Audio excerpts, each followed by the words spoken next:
Welcome, everybody, to another edition of the DA Speak series where I talk to entrepreneurs, people from various industries to get the inside scoop on the life of either a nine to fiver or an entrepreneur. I think it's very important to give people their platform to talk about their stories. I am pleased to be joined by a special guest. She is an educator. She is an entrepreneur.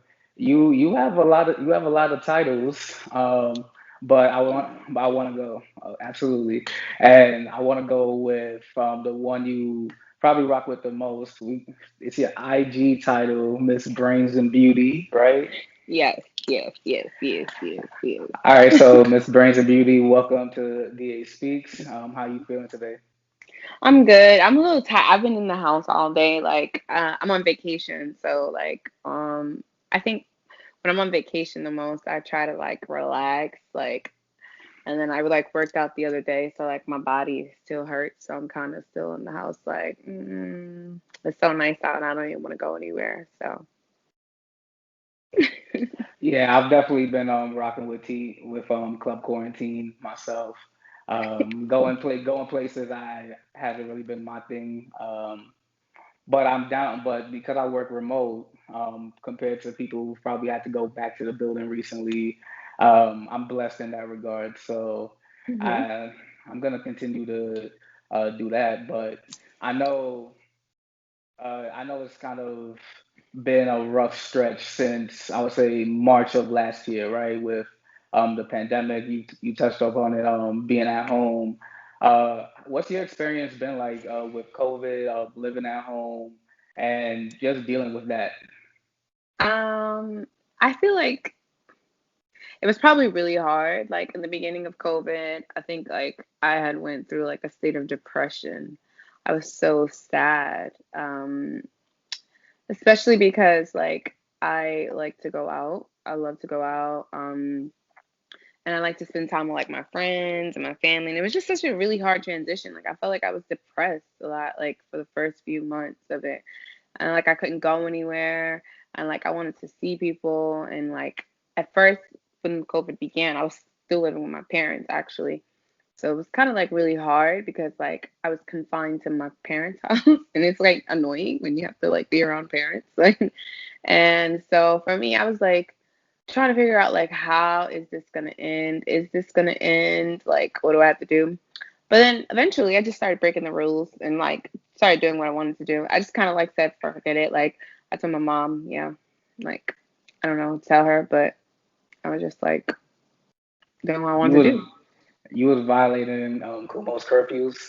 Is that what you're trying to Well, say? not that I was violating the curfews. However, I was spending time with like my friend, and like my mom was like, "Oh, yeah, no." She was like bothered by it, but like I kind of like said I'll make my own decision.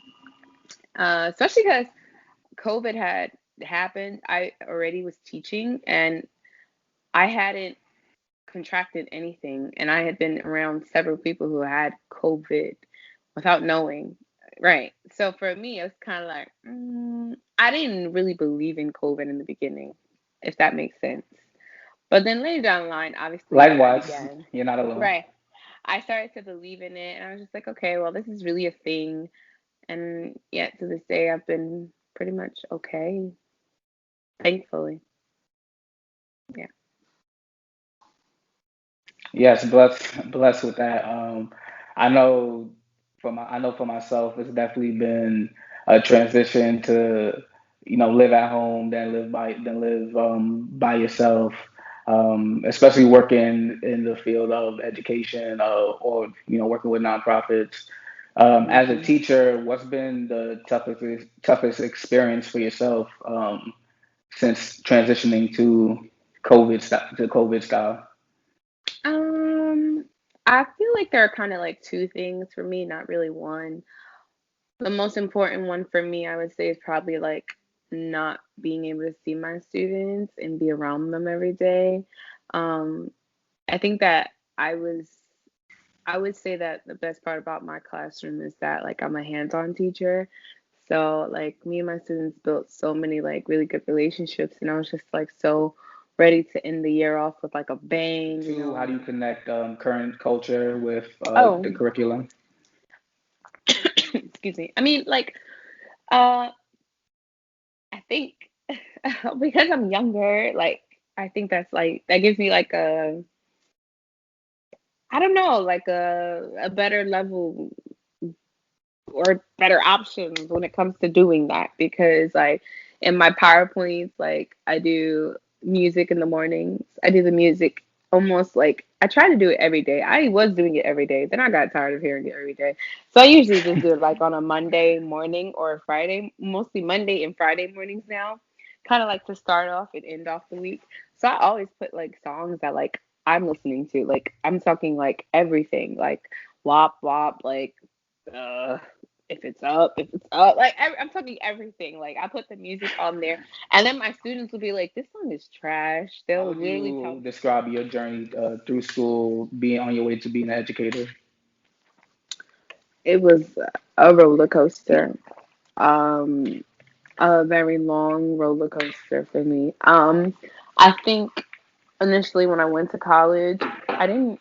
I swear to you, like I knew what I wanted in life, but I really didn't know what my passions were until I started like thinking about it. It took a long time, and I said, "What are Hmm. the most two things that I love in life?" I kind of left high school not knowing what I wanted to do with, but nobody knew that really. Like I swear to God, I didn't know. I knew I was good in music and I loved history. Those are the only two things I literally knew.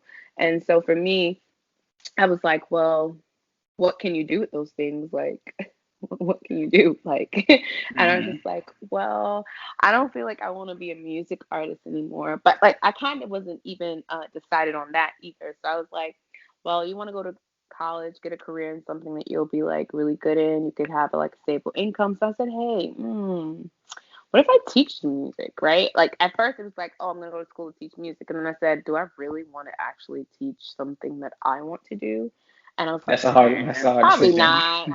No, it was easy. I was like, no. Like I said no automatically. And I was like, well, could you teach history? I was like, I do love teaching people about things all the time.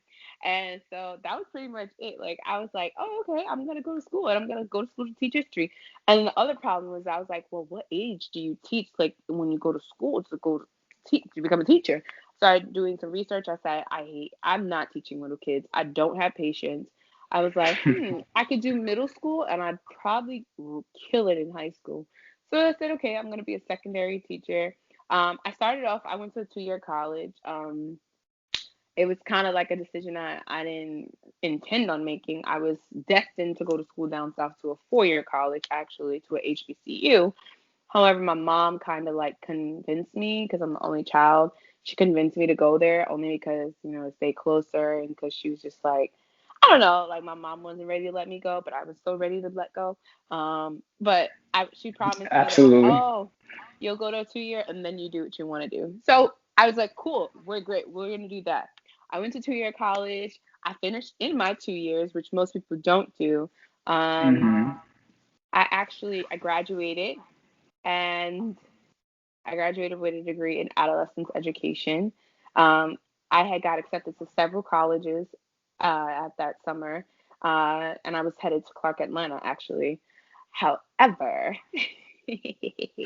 life, you know, sometimes in life it's like you're going on a road and then like a bump Uh-huh. happens, right? So like I found out I was pregnant and I was going to keep my son. Well, the child I have now, I have a boy who's 4. So I was pregnant.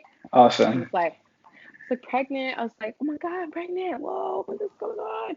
But I'm an adult, right? So I'm like, I'm gonna keep my baby. And my mom's just like, you know, "Okay, I'm here with you. But what are you doing now with life?" I'm like, same thing I was doing before. Like nothing's gonna stop. Like for me, I never thought that like me having a baby would like hinder anything me graduating college Let's completely talk either. about something that you're doing. We talked about earlier that you're a budding Ah. entrepreneur. What is something that you're doing right now in your personal life outside of teaching? Um, well, right. So during the pandemic, I started to think and question things. I saw so many people like becoming entrepreneurs or like expanding in their businesses. And it kind of like made me think, like, I was like, well, I'm a 9 to 5 girl. I'm the girl who has a career. I'm in school. I already know where my journey is, but I'm really good at a lot of other things. Like, could I be good at something else? And I kind of like started my journey into the nail industry. Um, I had just bought a kit one day home from the pandemic, and I tried to do my nails, and I was like, this is fun. Like, why not do this? They make a lot of money. I started researching it. I'm like, how much money does the average nail tech make? And I thought to myself, like, I wanted to own a business. At that point, I realized I want to have a business, but I don't know what. Um, I was like, wow, nails seems like a perfect idea. I already had the ideas of like creating my own hookah bar because I loved hookah. So it's like, it's always about the things that I love to do. So again, it's what you Hmm. want, right? And I'm like, you know what? That's going to come. I do want to open a restaurant, but what can I do now that I can learn? So Right. nails. That was it. Like over the summer, started watching videos. And then one day, with leap of faith, I asked my friend, I'm like, hey, girl, what you doing? She was like, nothing. And I was like, you want to come with me to go to this nail supplier? And I want to just buy a bunch of stuff to do nails. She was like, you really going to start doing nails? I'm like, I'm really going to start doing nails. And so, but even before that, let me stop. I skipped a moment. I practiced like a manicure on her. She was like, you did a good job. Like, and I was like, yeah. And so we were like, cool. And so we went and we got the stuff and we came back. And I started off with like this little folding table in my living room and a Hmm. little, I kid you not, it was like one of the chairs you bring to the beach with you. I was sitting in that chair and she was sitting in a chair like that. And we were just in my living room and I just doing her nails. And that's pretty much how it was for my first few clients, actually. They were sitting at like a little folding table in chairs, and they just trusted me to do their manicures. I had bought nail polish. I started ordering a bunch of things on Amazon, spending hundreds of dollars. And then I said, I love this. Like, it was amazing. The first acrylic set I did was a disaster. Disaster. I had no idea what I was doing. I literally ruined my friend nails. It was just terrible. But now that I'm here, I have my own full nail station in my house. An entire area, a collection of acrylics now. I do have clients. I'm expanding even more as we're like speaking. I started my Instagram. I did a whole photo shoot for my business. I have my logos now. I'm actually in the process of filing for my LLC actually, and once that's done, obviously it's like, oh, sorry. Once that's done, obviously it's kind of like my business is mine. It's like my baby. It is my Right. baby, but it's like my baby, and like I'm foreseeing like by the end of April, my business will be officially established, like with an LLC, and my logo would be trademarked. And I think that that's pretty much like the biggest accomplishment of this year for me. It's kind of very like special to me. I really like love my I love this industry, and I know for a fact it's gonna make me a millionaire. Um, yeah, I know it's gonna make me become a millionaire. So I'm kind of like waiting for my little journey to like continue. And just, yeah. Hey, that's amazing. And like you said, you continuing to do the work and study the industry and grow Mhm. and your business. Where can we find you at? You mentioned your Instagram. Where can they Uh, find Miss Brains and Beauty? well, you can find me on Instagram, Snapchat, YouTube, Twitter. My Instagram is at Miss MS dot Brains Brains N, not an N, in beauty Beauty. Yeah. Okay, we'll definitely make sure everybody can get to you. Um, thank you so much for joining me. Thank you so much for your tips about education, just the steps on becoming a teacher, entrepreneur. Yeah. Want to say I want to say thank you for any advice you gave to everybody who's budding in either those fields or whatever it is that they want to do because we all know life is not easy. Hmm. So Ms. Brains and Beauty, thank you so much for joining me. No, Thank you thank for you.